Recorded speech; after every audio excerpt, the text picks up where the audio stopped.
Devin Callier is likely the best high school athlete in the country. He's the son of Jamie Callier, a Hall of Fame safety who played football at Tulane in his college days, but he's not quite the same type of athlete as his dad. Devin is a 5-star high school basketball recruit at point guard, going into his senior season with offers from all the nation's premier programs. He also plays running back and safety for his high school football team, and while he's a more talented basketball player, football is his true love. His goal for his senior season of football is to put on enough of a show that he can potentially become a two-sport athlete in college. We'll see if he can show out with just a few games left in his high school career and become a top recruit in football as well as basketball. So we come out in our first play of this road to glory. We've got the blocking to the outside. Can we outrun a dude? Come on, you can outrun a linebacker. We get stopped on the one. I thought we had it. Let's punch this in. We got a pitch play and we get absolutely lit up. But a pretty solid start on offense, and defense gets the stop. Okay, we had a little bit of room to the outside. We can outrun the dude finally, and we stiff arm our way for a big gain. I feel like it's time for Devin to get his first touchdown of the series. Give me the ball, Merca. Let's go. First touchdown of the series with time running down on the clock. That's a big one. So we take the lead going into the second half. We've been focusing on offense so far, but coach has got us out here on defense to start the second, and we blow up the running back in the backfield. It looks like Devin's inherited some of his dad's free safety instincts. Does Devin have potential to be a two-way player in college? Let me know what you guys think. He comes up with another big hit there. All right, so big stop. Devin's been out there for a while, but coach is going to continue leaning on him in the run game. We've got the ball on this counter that we almost scored on last time, and the blocking sets up perfect. We get tripped up again though. If we can't get away from these high school linebackers, I don't think we'll be able to get away from them in college. You know, I set Devin up as a speed back, but he's honestly turned out to be more of a power running back so far. He's been stiff arming dudes, picking up extra yards, falling forward, and his biggest strength so far has definitely been his vision. He does a good job of knowing when to bounce to the outside and when to cut it back in. We've been running a lot of time off the clock, but we need to pick up this first down. Thankfully, the blocking sets up perfectly. We got a great hold of the outside. We almost spring that for a touchdown, and we are nearing 200 yards in our first game despite being on the field for basically the entire game on offense and defense. If we can punch it into the end zone here, this game is pretty much over, and we do just that right up the middle. Let's go. Defense gets the stop, so now all we got to do is grind out the clock, pick up some more stats. Devin's up over 200 yards on the day. Let's see if we can get one more touchdown. We bounce it to the outside, hit the stiff arm, and that's going to be our nicest play of the day. We get into the end zone to cap this one off, finishing the day with 260 yards on 44 carries, as well as playing on the defensive side of the ball. A crazy performance. And after that performance, Devin earns a scholarship offer from UTEP, who's also been recruiting him in basketball, and we're starting to get some interest from other colleges here. So after a dominant performance in the last game of the regular season, we're coming into the playoffs hot, and Devin is already making an impact. He catches a pass down the sidelines and turns it into a huge game. And we got some space on the right side here. We pick up a block, and we are headed to the end zone for a dominant start to this game. We've got a chance to kind of blow this game open if we can get a touchdown here, and we run a guy over. Devin continues to show some power, and we got a fourth down here, but coach has decided to go for it. Devin's open out of the backfield once again. We continue to come up with big plays, and Devin is accounting for almost every single yard this offense is picking up right now. But we got to pick up this first down here on the power O. We got the outside again. Can we get into the end zone? Yes, we can. Let's go. Devin's showing a little bit more cleat speed in this game for sure. We continue to make the most of our opportunities to bounce it outside. We got a nice gain down the sideline there. And even though it feels like we've had a quieter game, Devin is still most definitely going to break 100 yards on the day. All right, we've just been running down the clock on these boys, but we got a third and goal. We got to punch this in here, and we're wide open out of the backfield. That's easy money. Third touchdown of the day, and this one is over. We stomp Cushing in the first round of the playoffs, and Devin has another great day. 186 yards plus 87 out of the backfield, and he is becoming one of the premier athletes in the country right now. Okay, so state quarterfinals, we're taking on 7-2 Duncan on the road, and we hit a clean juke move on the first play to pick up 12 yards. We got a 3rd and 2 here, and coach is calling my favorite play. This jet counter works wonders almost every time, and we have a ton of room to the left side. All we've got to do is beat these defensive backs, and we are going to take this one all the way into the end zone for our longest play of the season so far. And defense gets a stop right off the bat. We got a chance to do something with the return game, which we really haven't done all season. These Duncan players are definitely slower than what I'm used to, but we do get tripped up, and I am liking the looks of this stretch play here. Our blocking has been really solid, and we almost pick up the first down there. Okay, 3rd and 4. This is the first play where we haven't run the ball, and we continue to be a solid option out of the backfield on 3rd down. Now we just got to punch it into the end zone, which we will do easily on the stretch play, and that caps off the best quarter of our season so far. I want to show college coaches that Devin can handle the return game, but we have had a little bit of trouble outrunning guys in open space. We're breaking tackles, but we only get 10 yards out of that. We are absolutely dominating in this game so far. We shouldn't have too much trouble closing this one out, especially not if my blocks are going to line up like that. That's going to be an easy big game, and things are really opening up for Devin right now. He's seeing the field much better than he was just a couple games ago, And with a 42-point lead, we can safely sim this one out for an easy playoff win. This was definitely Devin's best game yet, and at this point, any college program would be happy to have him on both the basketball and football team. So state semifinals, we've got McAllister. We'll see if this is more challenging than last round, and this is setting up real nice. We started out with a solid return. Devin's speed has definitely improved in recent games. We've had a way easier time getting away from these linebackers than at the start of the season. We've got a chance to make another dominant statement to start out this game, and now it's time to go with the power game. This has been where Devin has been great at putting his head down and show how versatile he can be as a running back as we fall into the end zone there for our first touchdown of the day. For some reason in defensive road to glory, your offense is always terrible, but we don't seem to have the opposite problem playing running back, as our defense has been completely shutting teams down, and we get to the outside again here, hit a spin move. It just seems to be getting easier and easier for Devin, and we are making easy work of McAllister. For some reason these last two games, the teams have felt way slower than the other teams we faced this season. We've got an easy opening on the jet counters. That play continues to be unstoppable, and late in the second quarter here, we're already up 28-3 as our blocking continues to be insane. We cut it back inside and almost take that one all the way to the house. Devin has run for over 250 yards in the first half. This performance will make him one of the premier running back recruits in the country as we somehow get into the end zone there with the spin. And it's time for the first checkup of the series, folks. We are indeed playing on Heisman. I'm just using even sliders right now, but we honestly might have to knock those up. Playing offense is usually easy in Road to Glory, but our high school stats have been a lot more crazy than I expected as we get down the sidelines here and I stepped out of bounds on accident. If we can score on this drive, the game is definitely over as we pick up the catch on 4th and 4. That was kind of a weird route, but it ended up working out. And coach has taken us out of the game. He does not want a star player getting hurt with a 35-point lead going into the state championship game. And we continue to smash our way through the high school playoffs as Devin puts up another 300-yard day. He's now a 5-star recruit on the football side of things. So here we are playing in the Oklahoma State championship game, and we haven't played a lot of defense, but coach has got us out here on the opening drive as Devin strings out that play for the tackle. Sand Springs is 9-0, so I assume they'll be better than the last couple of teams we played, and he's throwing it right to Devin. We almost come up with an interception in the state championship game. Devin's dad is definitely not happy to see him brickhand in that one, but we get off to a nice start with a stop on the first drive. Devin's been making headlines all across the country as a premier recruit in both high school football and basketball, but it won't be complete if he can't cap off this season with a high school state championship win. And given that he's responsible for 95% of the team's offense, a win is basically all on him. But our offensive line is doing their best to help us out. Alright, we got it down in the red zone, but it's 3rd and 7. We gotta pick this up real quick. And Merca's gonna throw it to the other side. That'll be a touchdown to open up the scoring in this one. And coach has got us back out here on defense. I guess he just decided that we're gonna play the entire game this time, but it's paying off as we blow up the running back in the backfield. If Cushing can't get anything on this drive, I don't know if they can keep up with us, and we get the stop on 3rd and long. I want to get at least one return touchdown before our high school career is over. But I'm gonna hit the back juke here. We've got space, we just don't have that speed to get away from these dudes yet. The way we've been able to control the game, if we can get up by 2 or more scores, we'll be in really good shape in this one. And Sand Springs is definitely a little bit better than the last 2 teams we played, but we still haven't had too much trouble getting loose as we have a huge hold on the right side there. We break a tackle and I thought we were gonna get into the end zone. 3rd and 14, we gotta pick this up here. Devin's running a route out of the backfield and there is nobody on him. You cannot lose him in coverage. Okay, so after our big score, Sand Springs does answer with a touchdown, which feels like the first touchdown we've given up in a few games. And now it's time for the jet counter. My eyes light up every time I see this play because they never get anywhere near us. We're gonna take this one to the end zone for an easy one. One thing I want to do before we're done here is get an interception. Devin hasn't gotten an interception all season. Sand Springs is still just running the ball here. Sit down. And Devin hasn't seen the field a lot on defense, but it seems like whenever he does, things go pretty well for him. Our dude gets absolutely mossed. That's a huge game for them. They're gonna go with the pass. They run slants and we were all over that, but we can't quite get in there for the pick. So now this game got a little interesting, man. We only got a 1-score lead going into the 4th quarter, but it's not like they've been able to stop our offense a whole lot. So as long as we can run the clock down, we should be good. And we might be able to take this one all the way to the house. Devin comes up with a huge play right when it's looking tough in the state championship game, and he continues to clutch up. So now it's time to just crush the clock. Good thing that power running game is our specialty. Devin's throwing dudes off him down the field, and he's over 300 yards with a chance to get his 4th touchdown in the state championship game here. All right, this is it right here. 3rd and 1, time to put our head down. That is going to cap this one off. Let's get out of here. We stomp our way through the playoffs to win the state title game, and Devin has his best performance in the final game of the season. 50 carries for 350 yards. They leaned on us heavy today. Devin wanted to go somewhere where he could compete for national titles in basketball and have the best chance of getting drafted into the NBA, but he also wanted to play for a competitive football school where he'd have the chance to get some early playing time. In the end, he signed with the North Carolina Tar Heels and landed one of the most lucrative NIL deals in history. Devin graduated from high school a semester early so that he could move to North Carolina for spring football practice, and that turned out to be a great decision. In his first practices, Devin struggled a bit as he had to get used to harder contact and competing against way more athletic players, and he still had a long way to go in developing his speed and acceleration. But he was impressive enough to earn a backup running back spot, and while his role would be limited early in the season, he would have plenty of opportunities to earn more playing time. Coach thankfully does have us back here on return, so we're going to get a chance to do something with the special teams. And we have a little bit of space on our first play. That's a good return to get us started. Nick hasn't had a whole lot to do yet in this game, but the team's off to a good start. For this first game, we'll have a limited role. We'll mostly just be on kickoff duty, but hopefully we get the chance to get in at running back 1 or 2 times. And we're finally in the game, running a route out of the backfield here. Drake May is throwing me the ball, and I'm able to get into the end zone. Our first offensive touch is a touchdown catch. It looks like our role early in the season will be as a pass catcher out of the backfield, and we're doing a great job with that so far. And with such a big lead, we've got the second team in. We've got lead blockers out in front of us. Can we outrun a guy? Oh, we barely get tripped up. It looked like we were really close to breaking that, but we're getting shoestringed right now. But we're gonna keep getting the ball here. That's a handoff on the read option, and we got plenty of space up the middle. This is more action than Devin could have possibly hoped to get in the first game, and we haven't done anything crazy, but this is a great way to start out his career. We break it to the outside and break a tackle. I thought we were gonna take that to the house for a second. Okay, so a great first game. We beat down South Carolina, and Devin picks up the first touchdown of his career and more action than he was expecting in his first game. Okay, so the first game of the season went pretty good, but in this one we are deadlocked at 0, and we're finally getting in for a play, catching the ball out of the backfield and making a move. We almost took that all the way. And going into the second half, we got a chance for a kick return. We didn't take a kick return back in high school, but we've got a lot of space here. We're headed down the sideline, and we step out of bounds. I thought we had that. So going into the fourth quarter, we're up by 7, and Middle Tennessee decided to kick this ball deep. Let's see if we can do anything with this. We've actually got quite a lot of room to the left side. Could this be our first kick return touchdown? We're going to take this all the way to the house. The second touchdown of Devin's career, and that's a big one. And we're going to be able to just kneel this one out. Not a lot of action at running back on the day, but we made a huge impact in the kick return game. So we've got our first position battle this week, a chance to challenge for the starting running back spot, and we're slowly working the points up, but we're going to need a big play to win this one. And we've only got 1 play left. We need to score a touchdown on this play to win the position battle, but we got nothing doing. Looks like Devin's not ready for that starting job just yet. We've gotten out to a good start this season, and we're opening up ACC play with a pretty winnable game. Our offense goes down and gets a touchdown, but the Yellow Jackets answer right back, and now we gotta cook. I'm trying to take another one to the house here. We got a ton of room to the outside. Do we have the cleat speed to get away from these guys? Not quite. Offense has been struggling all day, but we've got a chance to tie it up here, and Devin's on the field with just over a minute left. He's wide open over the middle. We got plenty of space to work as we get that down to the 5. And I'm calling hurry up here. I want Devin to do this himself. That's gonna be our 3rd touchdown of the season. Let's go. So now let's see if defense can step up and keep Georgia Tech out of field goal range. They're already at midfield, and Sims throws a dot on 3rd down. That might be the game. But Georgia Tech is passing the ball with no time left. I don't know what they're doing, but the time is going to run out. And thanks to the stupid AI, this game is going to overtime. All right, Georgia Tech scores a touchdown to start out overtime, and offense has a 4th and 1 here. We need to pick this up to keep the game alive, but May is going to get lit up in the backfield. That'll do it. And despite a strong effort from Devin, we cannot pull this one out. We've got another chance at a position battle here, but it seems like we'll probably need a touchdown to win this. But we've got some space here on the speed option. We cut it to the outside, and we should be gone, but we get caught at the 2. I should have hit the stiff arm. That's a big play, but we're going to need another one with just a few reps left. As we got the ball outside on the halfback screen, we've got some room to work, and that's going to get us a lot of points. But we need 10 to win it, and of course, coach is calling a halfback draw. Let's see if we can get what we need here. We get about 5 yards, and that's just enough to win the position battle. So we are officially running back number 1 going into a game against East Carolina. I'm excited to finally get some carries, and we're already showing how we can make guys miss, but we are not going to get anything on that screen pass, and East Carolina drives down to take a lead on the first drive. Looks like they're bringing the fight to us, and Devin gets lit up on the kick return. Coach has only called 1 run play so far with Drake May at quarterback, and we need to take advantage of our opportunities to catch passes out of the backfield as we pick up the first down there. Our passing game has been pretty much useless on this one so far. Coach has got to lean on the run more, and I'm gonna hit the back juke here. Let's get some space. Oh, Drake May trips me up, man. Otherwise that might have been a house call. When we have those outside runs, I love to hit the back juke. Tends to glitch out the AI more often than not, and we are finally starting to put a drive together here. We just got to punch this one in, and we're running a slants play on 3rd and 1. This has touchdown written all over it. They finds me out of the backfield, but we can't quite pick it up, and we are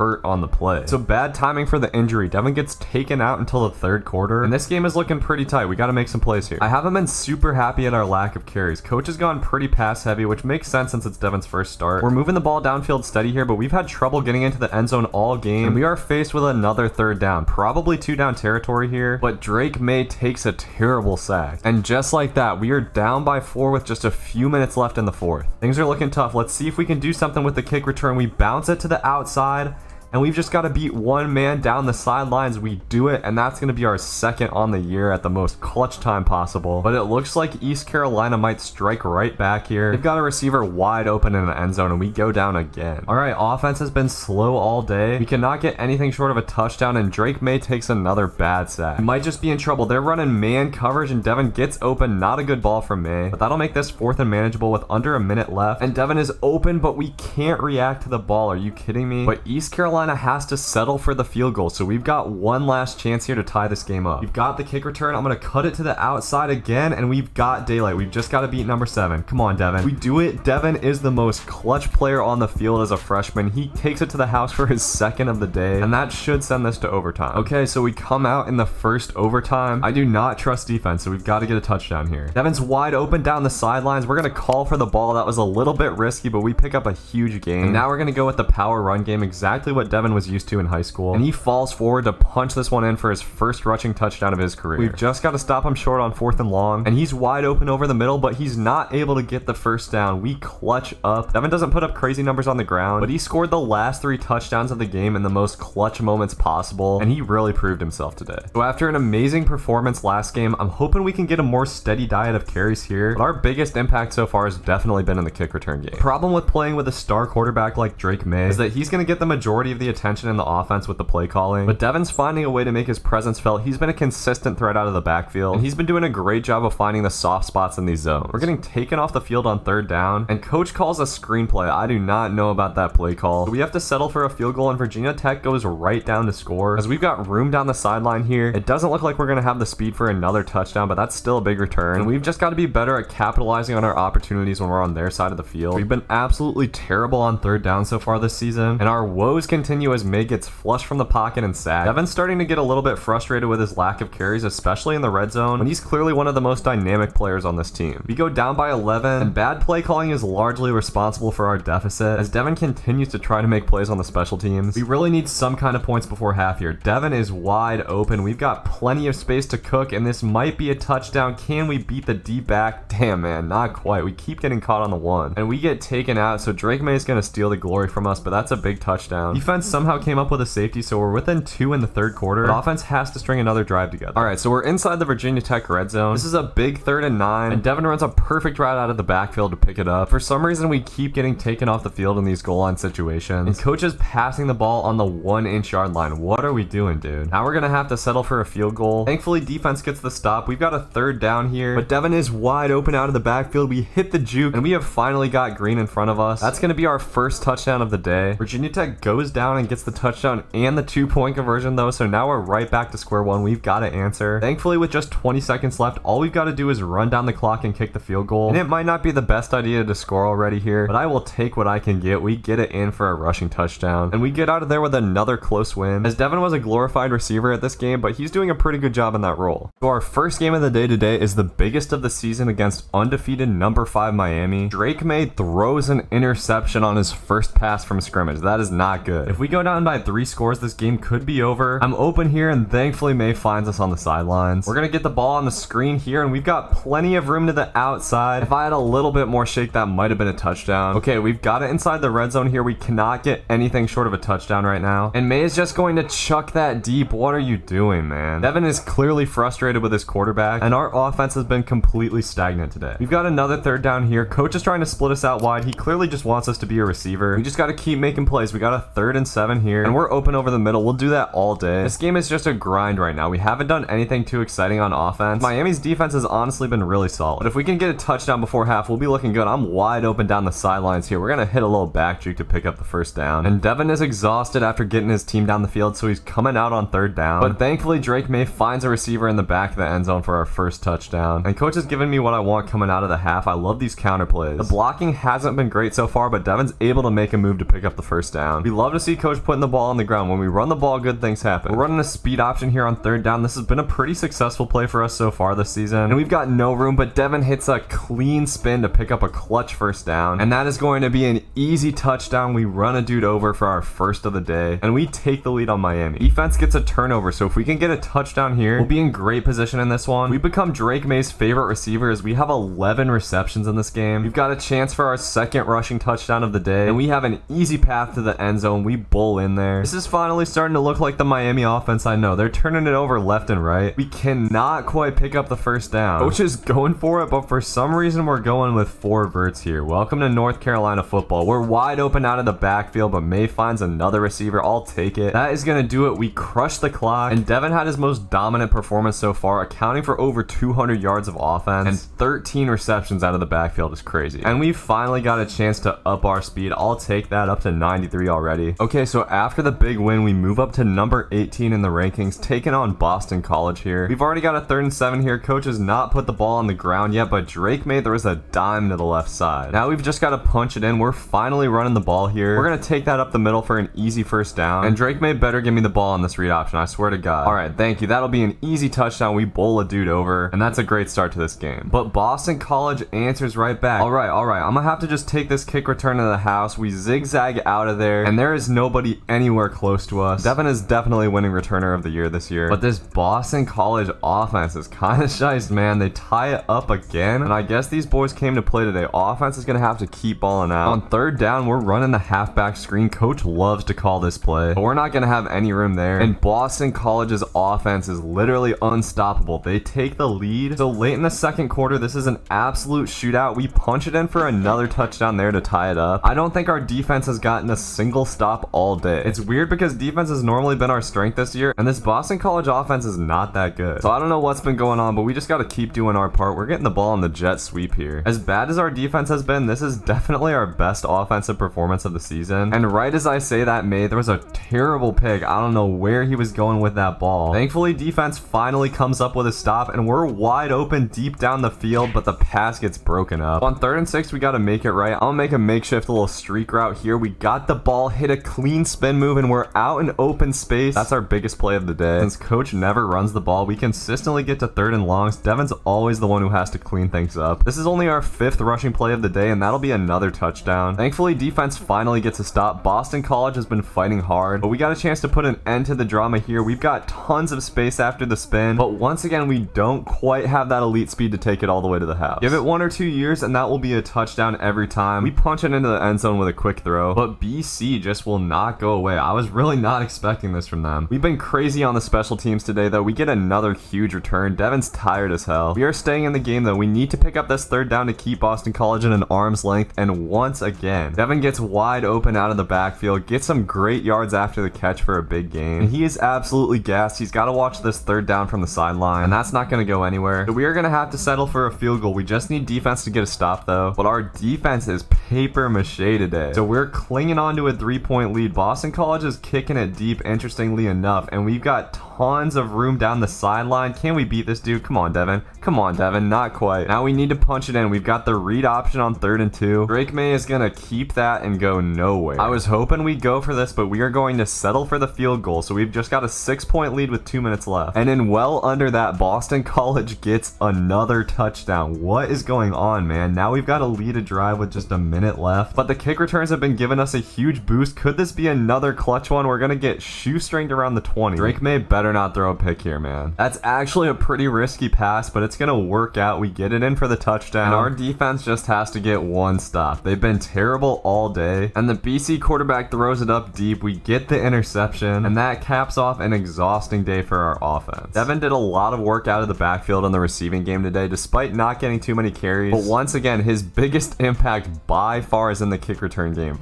So next up, we got an in-state rivalry in the snow. This is the last game Devin will play before basketball season starts. So the schedule is about to get really chaotic, but he's shown that he can be a true Ironman athlete, doing the returns, catching the passes out of the backfield on almost every play. As we've got a 3rd down, but Drake May is going to throw a dot for a touchdown pass. All right, NC State answers back with 6. They do miss the PAT. You know, I wanted to play running back road to glory, but it kind of feels like I'm playing a wide receiver road to glory. I don't know how many wide receivers can do what we just did, though. But see, this is what annoys scares me. We make the nice play to get us right down to the 1-yard line, and then we don't get rewarded with a touchdown. I do not like it. So going into the second half, offense has been solid, but defense has been absolutely atrocious again. We find ourselves trailing here. This has been a more quiet game for Devin as we haven't had as many opportunities to get in open space, but we are back here on the goal line with another chance for a touchdown, but Devin drops an easy touchdown catch. The wear and tear of being asked to do so much in this offense is clearly getting to him just a little bit, and you've got to wonder how that's going to look once basketball season starts. Devin was probably expecting to just be a role player on the football team this season, but instead he's kind of been asked to carry the brunt of this offense, and while he hasn't been a power back like he was in high school, he's having to get used to the big hits and impact that come with the college game. We are trailing by 10 with just a couple minutes left, and Drake May throws an interception. That's absolutely killer. We've got one last chance at a reception, but we just don't have enough time to complete the comeback, and we take a crushing second loss of the season in the snow. So after a frustrating week, Devin was playing in his first basketball game for the Tar Heels, and his mind is still on football, but basketball has always come more naturally to Devin, and it didn't take him long to get back into the zone. While Devin was a bit of a surprise on the football field this year, expectations are extremely high for him to perform immediately on the basketball court, but the UNC offense was really struggling, and this solid Richmond team had pulled ahead early in the game. Devin was considered one of the best defensive guards in the country coming out of high school, and he picked the Richmond point guard's pocket and turned it into an easy layup as he tried to keep his team in this game. He was really the only source of offense for the Tar Heels in the first half as he knocked down most of his shots, and it was clear that he was going to be a fan favorite in basketball as well as football. But Richmond continued to extend their lead, and the arena was tense late in the second half. With just a few minutes left, Devin hit Pete Nance on the break for a monster dunk that brought the crowd and the team back to life. UNC was on a run as Devin continued to get inside to score, and the longer the game went on, the more the offense dialed it in. They came storming back to take the lead with just over a minute left, and on the biggest possession of the game, Devin cooked a defender to take it to the hole and extend their lead to 3. Richmond missed their chance to answer on a 3-pointer, and all UNC needed to secure the win was for Devin to clutch up on a 1-and-1. He was cool as a fan as he knocked down both, and he led the Tar Heels to a comeback win. Devin was player of the game in his first start on the basketball court, and he was taking the college sports world by storm as a freshman. We are playing in the snow once again out here. We have a great opportunity to bounce back at home here as we get that down to the goal line, and we just gotta punch this into the end zone on the speed option. Drake May is gonna waltz in, and we're off to a solid start in this one. We got the ball on the counter and make some space for ourselves. That's a nice game. I love when coach gives me those counters. I just wish we had an opportunity to do that more. Okay, 3rd and goal. I'm trying to get my first touchdown of the day here, and May gets that ball out quick. Give me that. Virginia answers back, but our offense is clicking on all cylinders right now. Devin continues to open up the pass game. We hit a dirty back juke. We've got almost 100 yards receiving in the first half. And coming out of the half, we have a 17-point lead. As long as we take care of the ball, this should be a blowout win. All right, we're running the speed option here. May pitches it out. I was not expecting that, and we shake a dude but can't run a guy over to get into the end zone. And since we barely get the ball on the handoffs, every time we get a carry, it's an opportunity. We got a huge hole on the read option, and we're trying to show coach why we deserve more touches here. And coach puts the backups in. We are just gonna crush the clock. We come up with a nice redemption win in the snow, and Devin has another nice game with over 100 total yards on the day. Every game from here on out is essential in determining whether or not we get to the conference championship game. We're putting together a beautiful opening drive, but we've got a 3rd down here. Devin is wide open up the middle for our first touchdown of the day. This game is off to a great start. Pitt's offense has been struggling big time, and Devin is cooking catching passes out of the backfield. We've already got 50 receiving yards. We're getting our first carry here, and I'm just gonna cut that one up the middle for an easy touchdown. We are crushing these kids in front of their home fans. We got a chance for the return here, and Devin is the most dangerous man in the country when it comes to that. We've got plenty of room. We might take this one all the way to the house if we can beat number 12, and he barely trips us up, man. Come on. I should have cut that inside. Offense turns that into a touchdown going into half, but Pitt is finally starting to wake up on offense, and I'm hoping coach runs the ball just a little bit more here to work the clock. We've got a huge 4th and 2 here. I'm honestly surprised coach is going for it, as Devin's gonna get the ball out of the backfield. We try to make something happen, but we're stopped way short of the first down. Thankfully, Pitt's offense is absolute garbage, so we get it right back. I don't know how these boys are ranked number 8. Midway through the 4th quarter, this game is pretty much over, but we've finally got the chance to rack up some rushing stats here. I don't know if Devin's gotten more than 10 carries in a game a single time this season. Considering the impact Devin has had on this team, it's crazy that he's still seeking out his first 100-yard rushing performance. We just have not gotten the ball enough on the ground to make that happen. It doesn't look like today's going to be the day for that, but we're going to get out of here with a dub, and our team clicked on all cylinders that game. Devin had an okay day with over 100 yards of total offense, and after that win, we are 2nd in the ACC Coastal. We need Miami to take a loss, but we'd have the tiebreak over them if they did. With the ACC football title chase coming down to the last couple of games, basketball season is also starting to heat up. Devin got off to an electric start in this game as he flew into the lane for a dunk, and after after picking up his first rebound on the other end, he continued to look sharp as he drilled a long two to give UNC the lead. He was looking every bit the part of an instant star at point guard as he continued to get inside and started the day at 3 for 3. After a tough game against Richmond, the Tar Heels were looking a lot more smooth on offense, consistently getting the ball inside and taking easy buckets. It seemed like it had just taken a game for Devin and his supporting cast to get their footing, and everyone was getting involved in the first half of this one. While offense looked good, defense was questionable at times, and Oklahoma was hanging around going into the second half. Pete Nance was going off and dunking on people left and right, and Caleb Love got involved as he'd been the best three-point shooter on the team by far in these first two games. Three-point shooting is one area Devin is hoping to develop more in, as he's been mostly an inside scorer so far. Oklahoma's offense continued to do just enough to stay within an arm's length in this game, but after Bacot put down a thunderous dunk, the Sooners would have to foul to extend the game. Once again, Devin was headed to the free throw line in crunch time, but free throw shooting is probably what he's best at. He knocked down both without a problem to send the Sooners packing and had another solid scoring day in his second game. Next up, Devin is back on the football field taking on Old Dominion. We start this one out with a nice return, and it's looking like this is going to be a dominant performance. I'm seeking out my first 100-yard carry day, but we got a third down here, so we're going to have to pass it, and I will take that easy touchdown over the middle. Let's go. Old Dominion clearly does not have the firepower to hang with us on offense. I'm just going to keep catching these passes out of the backfield. I've been trying not to do too much with these runs, just pick up positive yards and keep the drive going, because our pass game has been so solid. We really just need to put Drake May in good position to make plays for us. Alright, so going into the second half, Old Dominion finally gets on the board, so this is definitely a game. Drake May's going to dump it off and we get nothing on that play. So just like that, this is a one-score game. It looked like we were going to run away with it, but Devin's got tons of room here. This might be our first big run touchdown as we take it down the sidelines to the house, and Devin is just 14 yards away from his first ever 100-yard rushing performance. We do get tackled in the backfield there, and this might be our last chance. 3rd and 13. We've got a nice opening up the middle. Don't quite pick up the first down, but you know I'm hurrying this thing up. I've been trying not to cheese like this in this series, but I gotta do what I gotta do here. And we are just 1 yard away from our first 100-yard day. We got the ball on the draw, and that's gonna be it. Finally, dude. And why not run up the score a little bit here? Let me get another touchdown. We're barely able to get into the end zone to cap this one off, and thanks to a big play on the ground, we have easily our best game of the season so far.